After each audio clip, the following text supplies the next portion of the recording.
It took 25 years for Sebastien to become a pilot. Timing was not right when he started, but with perseverance, he managed to be an instructor and to enjoy the profession of flying and teaching others. Sebastien Morel, thanks a lot for having me. This is the last part of a very long day. We flew together today. We had a big event, so now I'm interviewing you and we are in an airport, so your job is definitely related to this. You're a pilot. Please tell me how you got there. It's been a very interesting path, very rich, lots of experiences. It took me around 25 years to become a pilot. Wow. Between the first license and the first contract in a company. 25 years, that means you started your studies as a pilot 25 years ago. And what do you study? Tell me a little bit about that. Well, the first step was a private pilot license in 1993 when I was 17 years old, student. I intended to become a pilot. I wanted to become a pilot. But life has been different, and there were some crises, 9/11, petrol, financial crisis, all these waves of earthquake, which put aviation in very bad conditions. So every time I was about to be ready to jump on the seat, it was no more good for the environment. I had to wait.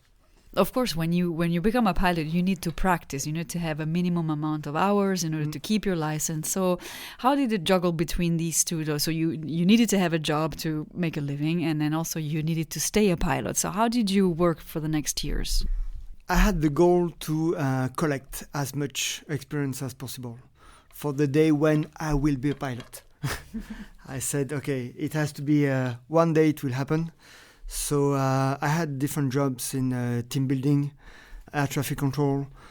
I was manager in different jobs. And the goal was to have the most accurate experience available and useful for one day in a cockpit. But it was based on what I thought it would be interesting for a pilot job. What you thought, was it right? That's a good question. I thought... practice is very important, but resilience is very important too. And I didn't think that it would be so hard to become a pilot. We all have this picture of the pilot in the airport with his suitcase and say, okay, hello girls, I'm a pilot, let's go. This is far from reality actually. So it took me a long time and a lot of work to become step by step private pilot, then professional pilot, then qualified with the instrument, then multi-engine, then you see. When you have the holidays and money, so you can spend everything in a course, then you wait 2 or 3 years for the next step. This is how it happened. Until 2018, when I got the first job in a company, 25 years. So I know for a fact that training as a pilot is very expensive. So how did you do it? And can you also tell me what is the first part of the training? What kind of subjects do you learn, and what is the practice about? Yeah, that's a good point. I started 30 years ago, so it was much less expensive to fly in these days. And I had the opportunity to fly a lot due to my parents who could pay for these first hours. Then I've been to England for the training because I wanted to save time and money and become an fluent English pilot from the beginning. So I did everything in England to solve this issue of the language that French pilots have, to practice everything in French, then move to English. I tried to optimize every penny, every euro, and spend I wouldn't say as less as possible, but the best way possible. And what do you learn? You have to be humble. It's not because you pay for training that you will succeed. So you have to pay and you have to work.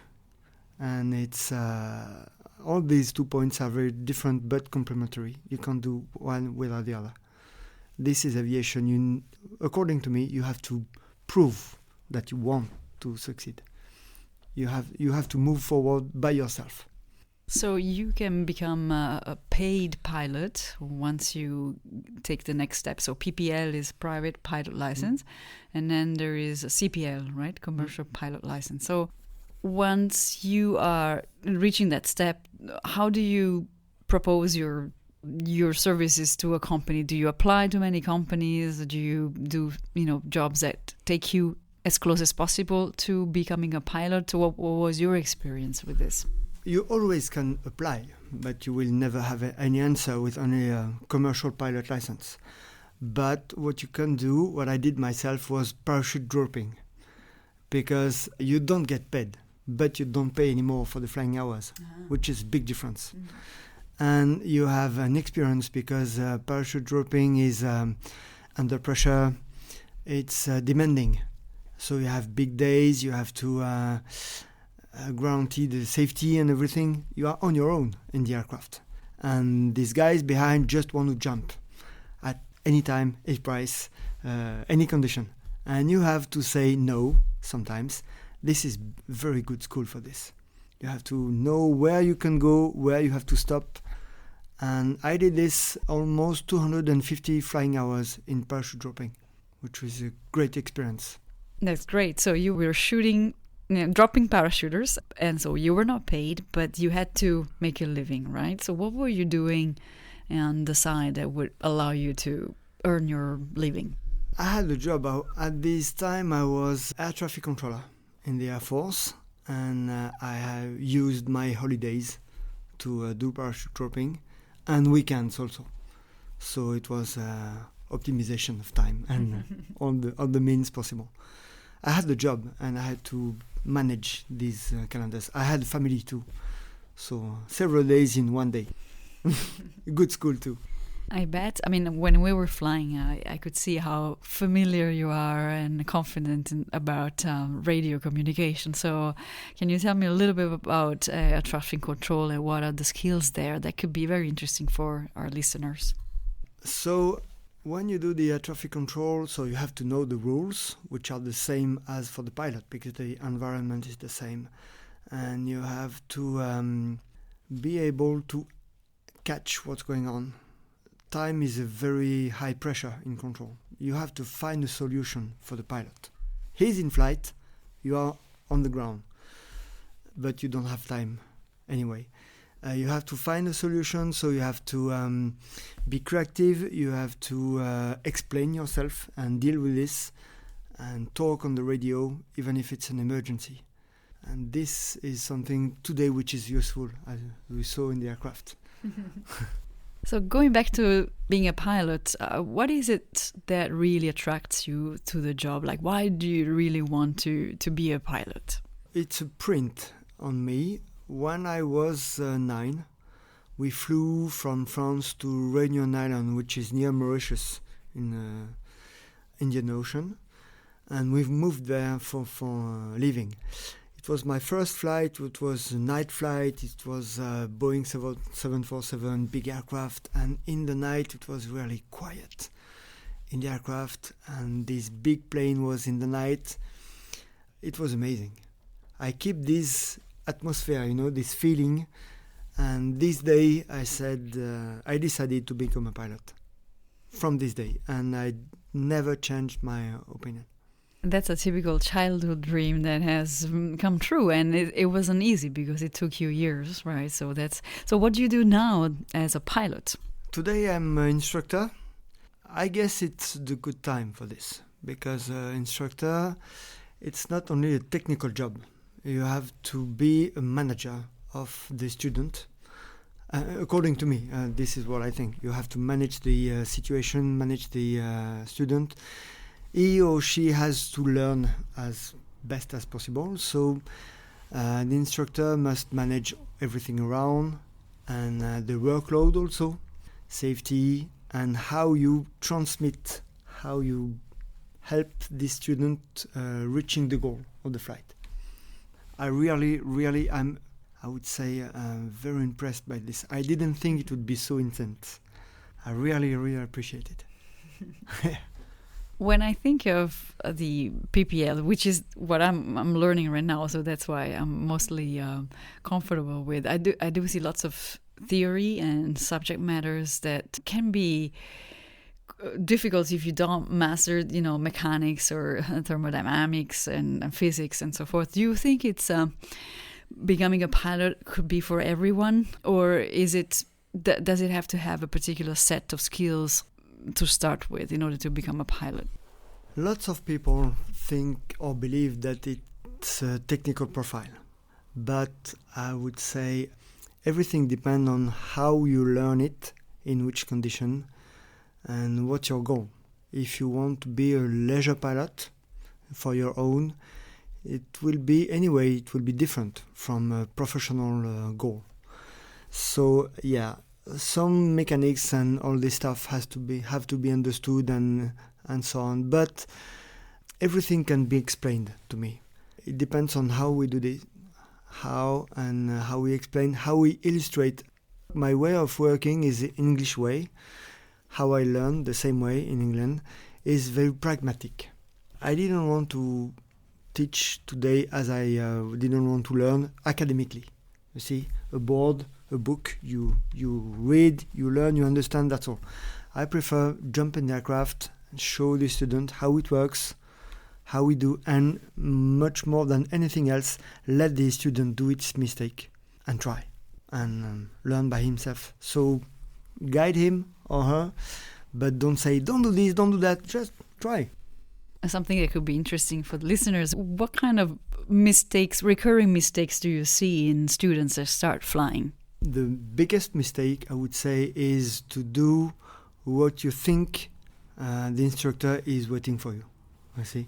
If you say, okay, I think this instructor will appreciate if I do this or do that, this is really wrong. Do what you think you should do, what you have to do. Do the job. It's, in a way, put the brain in one side, all this brain, you see, human brain, and keep the technical and say, okay, I have to do this and that. And I had this problem for a very long time. I was always looking on the side and say, okay, what's the instructor is waiting for me? This is wrong. This is really the best way to put some more constraints on yourself. Do the job as you think you should do this. I can completely relate to what you just said, because I also think, okay, what would my instructors think now if I did this or that? And it's not easy when you start, that's for sure. What's the major step or difference between becoming a private pilot and then a commercial pilot, and then doing also a TPL to work on airlines? What would be the big gap according to you? According to me, the big gap is the commercial pressure. Because when you are pilot for yourself, you can accept some variations. You say, okay, we intend to take off at 10, it's 10:30, okay, it's not a big issue. When you're in commercial aviation, you have all this pressure. You must reach the destination, you must take off on time, you must deal with passengers who are sometimes very difficult to manage. We could say sometimes dangerous. And all this pressure, and moreover you are a professional, you are the pilot in command, and if there are any trouble, they will be for you. All these pressures are very important, but we can deal with this. It's something we teach to the students, how to be professional, how to deal with all this situation. We were touching a little bit on myths before. Do you have a myth about being a pilot that you can think of? The office is beautiful. So it's a myth. We could say, the pilot is sipping a coffee in the cruise and just wait for the arrival. It's not true, because actually a pilot has to think about the whole picture. You have to have everything in mind, and you have to always be ahead of the game. So when you see a pilot who is quiet, he's quiet because everything coming is set already. So it's a lot of work. That's great. And what's the best reaction of a pilot in case of emergency? Keep quiet and think instead of react. You see, think. There are some procedures. There are things you learn when you are a student. There are things you can, how could I say, you can detect. So keep heads on shoulders and deal with this as much as you can. Because if you have the stress which is added to the situation, I think it's the worst factor. Looking back at your time being a pilot, a professional pilot, do you have an anecdote that you would like to share with us? Not much, actually. There are too much anecdotes. The most interesting one is the fact that you have to share a cockpit with somebody. So in the book, teamwork is good, it's great. We could be friends, but we are professional. This is the good side of the job. But when you are with somebody who is tired, who is bad mood or anything, and you have to deal with this, it's something more with the flight. I have some anecdotes of people who were like this, you know, a bear in their cockpit. Mm-hmm. And this is how I can, I try to don't do this myself, because I saw this and I saw the effect on myself and how it's very bad. So interesting experience, because the cockpit is very small. Mm-hmm. Has there been a difficult time in your professional life? Difficult time, yeah. Yeah, there are always difficult time when you have to accept that the aviation world is not in good condition and you have to postpone your dream. This is a bad time. You have to accept that you have to wait. And even if you did everything you could do, as much as you could do, and money and everything, it's not the good time. So you have to deal with this. Even if you are very angry or anything, it won't change anything. The aviation is not ready for you at this time. You have to accept and wait. In case there was an impediment to becoming a pilot because of, you know, any reason, could be a physical reason, could be a psychological reason, or just bad timing, what is the next closest thing to becoming a pilot that you can do while being, you know, still staying in an airport or working with pilots or around the experience of a pilot? You mean if you can't reach the goal, but so you know you won't reach anyway? It's very hard, because I've been on the ground for years looking at pilots. It was cool, but at the same time it was frustrating. So I would, if I were sure that it would never happen, I would move somewhere else in a different world. How did you know that it would work for you eventually? I didn't know. I was expecting. I was, how do you say this? Hoping, no. Yeah, I was hoping, yeah. I was definitely expecting and believing. Believing. Yeah, I was believing. And I still believe. What is a lesson that you've learned from your career and from your, you know, personal history that you benefit from today and that others could benefit from if they are thinking of a career in becoming a pilot? The point about that is keep going. If you believe it, if you believe in it, if you, anyway, call this as you like. If something in you says that you have to move forward, never give up. Work, and when you have any opportunity you see to meet somebody, any opportunity to show how motivated you are is good. So when you do training, when you do a flight with an instructor or anything, never say, oh, okay, I know this flight will be easy. I don't care. It's already done. I know I'm arrived. Never give up. Do always as much as you can, as best as you can, as long as you can, and show this motivation. And talking about things and in hindsight, what did you wish they told you about your job that you didn't know then? Nothing. I would do the same. I would do the same, and I would change nothing from all these paths. I would do the same because this path is driving me here today. So even if it has been difficult and frustrating because it was not the right time? yeah, because today it makes things more intense.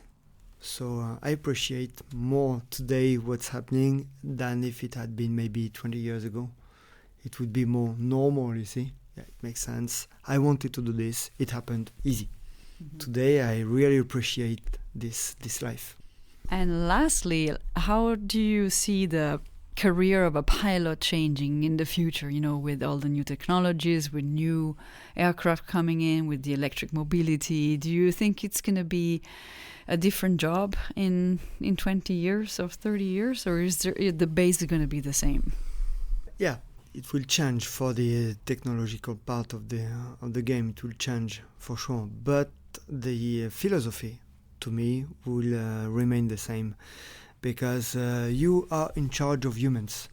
So even if it's an thermic or electric aircraft or GPS or whatever, you are in charge. So as long as there will be human driving the aircraft, the job will keep this part. A life experience from Sebastien, who appreciates every bit of his life. You as a pilot are in charge of your life and your choices. You have questions for Sebastien, please let me know. And thank you, Seb, for sharing your experience with us.